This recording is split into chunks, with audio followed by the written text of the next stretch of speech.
win the NFC Eastern Championship. Dallas showing blitz.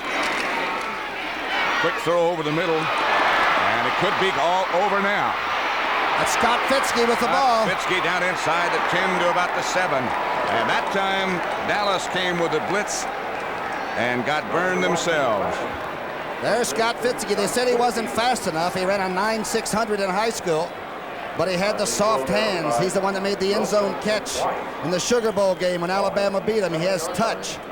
And the blitz puts you in such a vulnerable position as a secondary man. That is Randy White that is running along and makes the tackle after playing the line of scrimmage. I don't believe I just saw that.